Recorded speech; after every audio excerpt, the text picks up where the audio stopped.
दुनिया की जानी मानी अंतरिक्ष यात्री सुनीता विलियम्स नासा से रिटायर होकर भारत पहुंची हैं। इसी बीच राज शमानी के पॉडकास्ट में उन्होंने अंतरिक्ष से लेकर अपने जीवन के बारे में कई बातों पर चर्चा की। इस पॉडकास्ट में उनके अलौकिक जीव जंतु यानी एलियंस को लेकर भी सवाल पूछे गए। सोशल मीडिया पर राज शमानी के पॉडकास्ट की काफी चर्चा हो रही है। इसके अलावा उन्हें बाकी लोगों से भी कंपेयर किया जा रहा है। एक यूजर ने लिखा, Raj Shamani is bigger than many news channel today. एक और यूजर ने लिखा, हाल ही में सुनीता विलियम्स राज शमानी के पॉडकास्ट में आई।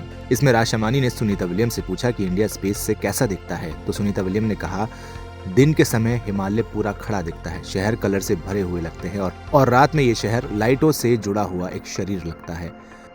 एक यूजर ने लिखा, राज शमानी वाकई बहुत अच्छा कर रहे हैं पॉडकास्ट इंडस्ट्री में। पहले उन्होंने विजय माल्या का इंटरव्यू किया, अब सुनीता विलियम्स। बॉलीवुड एक्टर्स के अलावा उन्होंने रियल लाइफ लोगों को चुना है। मैकॉर्जर लिखते हैं, now it's a competition between Raj Shamani and Nikhil Kamath. Ranbir never stood a chance. मैकॉर्जर लिखते हैं, राज चिलिंग सुनीता, रणबीर कॉलिंग बबीता। मैकॉर्जर लिखते हैं, Raj is calling astronaut, Ranbir calling astrologer. एक और यूजर लिखते हैं, this channel is become premium side of YouTube. चलिए अब आपको बताते हैं कि आखिर इस पॉडकास्ट में क्या क्या अहम सवाल पूछे गए थे। एक सवाल था, क्या ब्रह्मांड में इंसान के अलावा कोई और भी मौजूद है? जवाब था, बिल्कुल हाँ। ब्रह्मांड में अरबों तारे हैं और हम एक तारे के भीतर छोटे से धरती पर रह रहे हैं। पृथ्वी पर ऐसी जगहों पर जीवन है जहां हमने पहले कभी नहीं सोचा था। सुनीता विलियम्स ने कहा कि स्पेस में ऐसी हल्की चीजें मौजूद हैं जो बिना किसी दबाव और बिना रोशनी के रह सकती हैं। अगला सवाल था, बुच विल्मोर को क्या मिला था? सुनीता विलियम्स ने कहा कि जब बुच ने स्पेस स्टेशन के बाहर जब सफाई की तो उन्होंने अंतरिक्ष स्टेशन के बाहर कुछ सूक्ष्म जीव देखे। हालांकि उम्मीद है कि वो सूक्ष्म जीव हमारी वजह से ही आए हों। हमें ये उम्मीद है कि अंतरिक्ष की गर्मी और ठंड में जीवन उत्पन्न हो सकता है। सुनीता विलियम्स ने आगे कहा कि बृहस्पति ग्रह के चंद्रमा पर पानी हो सकता है।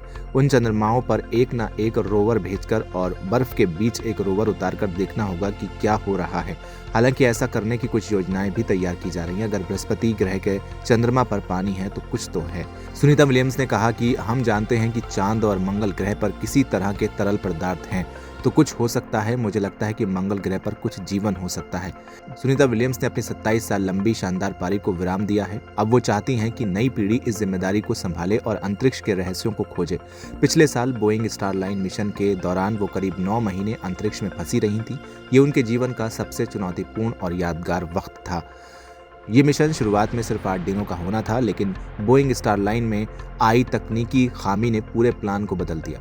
हालात ऐसे बने कि उन्होंने अंतर्राष्ट्रीय अंतरिक्ष स्टेशन पर 9 महीने से भी ज्यादा समय तक रुकना पड़ा।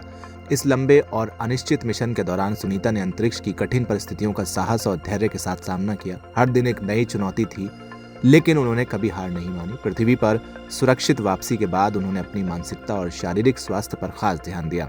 नॉर्मल जीवन में लौटने के लिए उन्हें एक लंबे और डिसिप्लिन रूटीन से गुजरना पड़ा। फिलहाल इस वीडियो में इतना ही। आप क्या कहेंगे कमेंट सेक्शन में हमें लिखकर जरूर बताएं। वीडियो को लाइक करें, शेयर करें और चैनल को सब्सक्राइब करना बिल्कुल ना भूलें।